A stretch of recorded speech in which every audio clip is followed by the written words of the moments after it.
The room fell silent for a moment, then the laughter started. Loud. Cruel. Mocking. "Say it again, Lena," sneered Brianna, the popular girl in class, as her group of friends burst into laughter. "Come on, say schedule, the way you did." Lena's face turned red.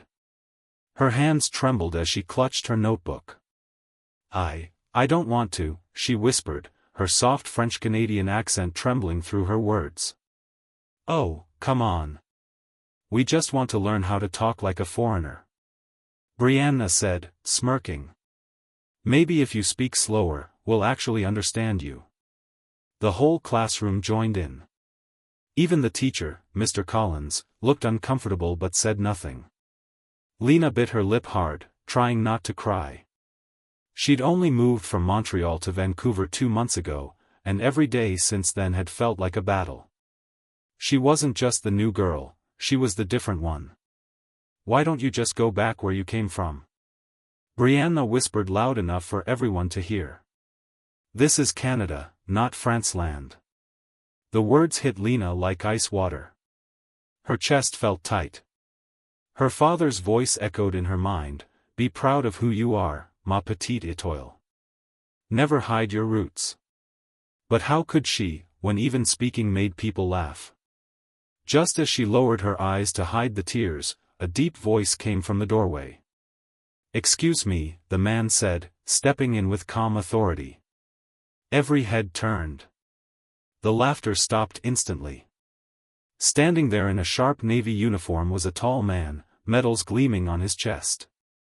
His voice was firm, powerful, and very familiar. "Lena," he said gently, "are you all right?"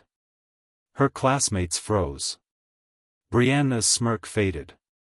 Because the man who had just walked in, the one who called Lena his daughter, was Colonel David Moreau, a decorated Canadian Air Force pilot, recently honored for saving 12 lives during a military rescue mission overseas.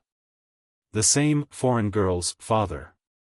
And as his cold eyes swept across the class, no one dared to breathe. The classroom was so quiet, you could hear the ceiling fan hum. Colonel Moreau's boots echoed as he walked in, his uniform crisp, his presence commanding. "Mr. Collins," he said calmly, "I'm here to pick up my daughter. She texted me that she wasn't feeling well." But his eyes told another story. They weren't looking at the teacher. They were locked on Brianna and her group. Brianna's voice trembled. We were just. "Just what?" the colonel interrupted, his voice firm but calm. "Just mocking someone for speaking with an accent? The same accent her grandmother used while teaching children in a war-torn refugee camp? The same accent I heard over the radio while rescuing families trapped overseas?" The words hit like thunder. The entire class froze. Mr. Collins cleared his throat, suddenly pale.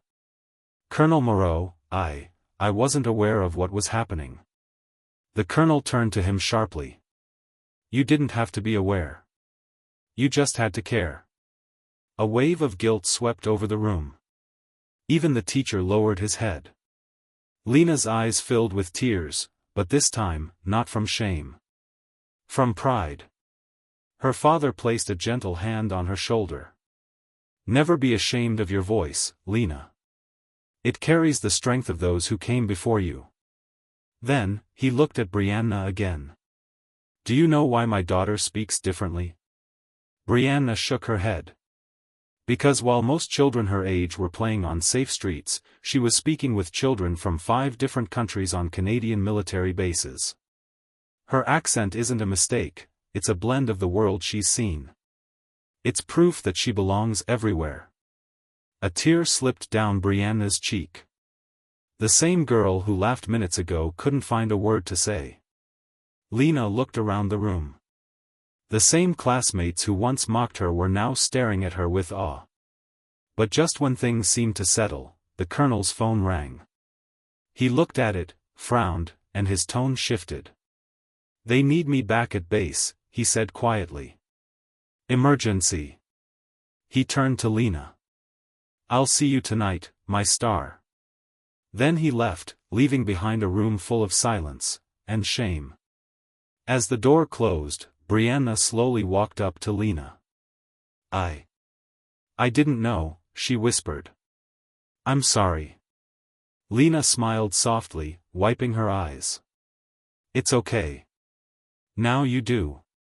But before anyone could say another word, the loudspeaker buzzed.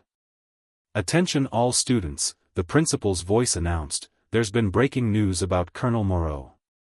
Everyone, please gather in the auditorium immediately. The entire class gasped. Lena's heart dropped. What happened to my dad, she whispered. And in that moment, everyone knew. The story wasn't over yet. Loudspeaker, if you felt that twist, don't forget to hit subscribe and turn on notifications so you don't miss what happens next in Stories Mike. Drop your city in the comments, let's see where our amazing Canadian viewers are watching from.